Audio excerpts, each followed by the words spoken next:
On this episode of Counterpoint, the November sales results are in, and the winner is you. We take a critical look at N4G, news for gamers. And will 2010 be the year of crazy action games? Join Joel Tavares of DualShockers.com and Jay Michaels of Pixel Enemy for these topics and more on this episode of Counterpoint. Hello everyone and welcome to Counterpoint. It's the video game shootout show that scores the argument. I'm your host Mark Remolino and I'm here today in the studio with from DualShockers.com, Joel Tavares, and from PixelEnemy.com, Jay Michaels. On today's show, I'll be taking our guests through 5 topics and scoring them based on the wit, the insight, and the overall quality of their answers. At the end of the 5 topics, the winner is the person with the most points and they get the final word. With that, let's move on to topic number 1. The NPD results are in for November 2009. And gentlemen, surprises or not, what do you think? We have Modern Warfare that sold a lot more copies on the Xbox 360 than it did on the PlayStation 3. You think this is a bad omen for Sony and the PlayStation 3 going forward? Well, see, like people look at it in that respect. They always bring up NPD numbers as if they know how to read them. You know, where like I see a lot of sites throwing up the NPD numbers, and a problem with that is we're bloggers. We're not analysts. You know, if I was Michael Pachter, yeah, these numbers would mean something to me, but I'm not getting paid. I don't know about that. You think it would mean anything if you're Michael Pachter? No, probably not. But no, I mean, like people talk about these numbers, you know, and they bring them up, but it's all for flame wars, really. Like all these sites, they're constantly, Xbox sold 3-1, 4-1, 5-1. If you don't own share in the company, what do you care about the NPD numbers? If you don't own share in the company, what do you care?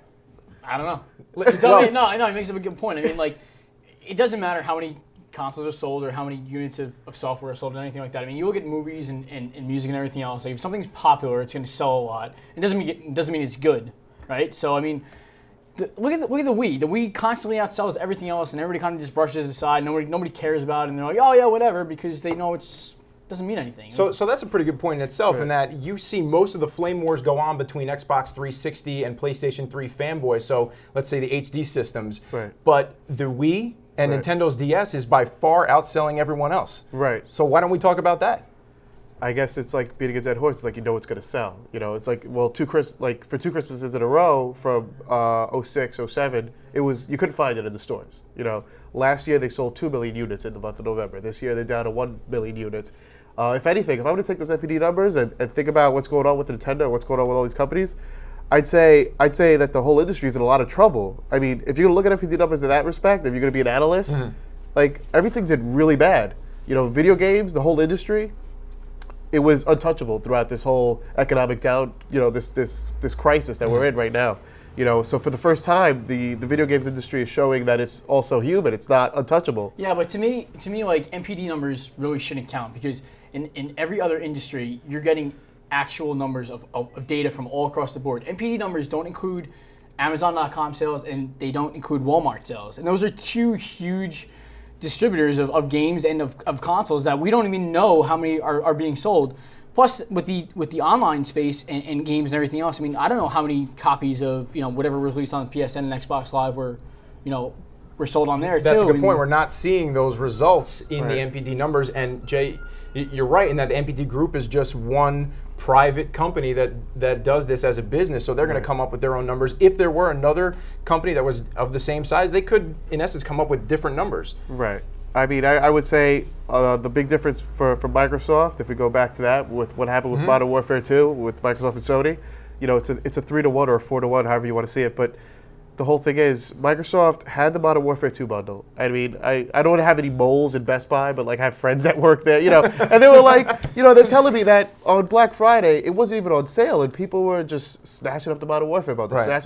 You know, so if you're going to, you know, you have to take that into account, that they also had a console with the system bundled in, the same way you're going to take into account that Wii Sports sold 50 million copies because it was bundled with the Wii. Yeah, but they don't count those sales numbers. The game that's bundled in with any console does not count towards units sold for the month. They don't count it for whatever reason. And then again, that's something else that NPD doesn't track. So right. Microsoft probably actually sold more copies than what's being reported. Right, and there are some games that are kind of flying under the radar that are consistently in the top 10, but you don't hear anybody talk about. It's the Wii Sports Resort, and you also hear them. What's the name of the game? The balance board. Come on. Wii Fit. Yeah. Right. I mean, those are consistently in the top 10, and they're just not talked about very often. What I do want to touch on before we end up this topic, however, is that Reggie said that the Super Mario Brothers Wii will outsell one of the console versions of Modern Warfare 2, Call of Duty 6 Modern Warfare 2. And that hasn't happened yet. No. You think that's bad for them? You think that he needs to stop making these I mean, at this point in the game, they're so ahead of the curve, and I mean, they're still printing money. You know, so so why even bother putting his neck on the line? Like that? I don't think his neck's on the line. At this point, they can say whatever they want, and people will listen. You know, it's just I think he does it to stir up conversation and constantly. You know, the Wii is something that it's become like a cultural thing. But if you keep it going, you know, it stays in people's mind. You know, it's a whole out of sight, out of mind thing. You know, so if you keep bringing it up. At the same time, like it might be a reflection on Nintendo itself, because there are so many consoles out there now worldwide. And you know, in the U.S., for it not to outsell Modern Warfare 2 on the PS3, when the install base of the Nintendo Wii is like 5 times as much as the PS3, Still on one. you know, it might just look bad for Nintendo, because they probably thought, okay, this is the next Mario Kart, this is the next Wii Fit, this is the next whatever, and people that played the original Mario Brothers, that's us. Kids now, they never played Mario Brothers, they don't even know what it is. They don't care what it is. You know? Right, so if there's one thing for sure, Nintendo is still in the lead. Sony did catch up a lot of ground at the end of 2009, but they have yet to been able to eclipse Microsoft and the Xbox 360. At the end of topic number 1, Joel Tavares of DualShockers.com and Jay Michaels of Pixel Enemy are tied with 3 points each.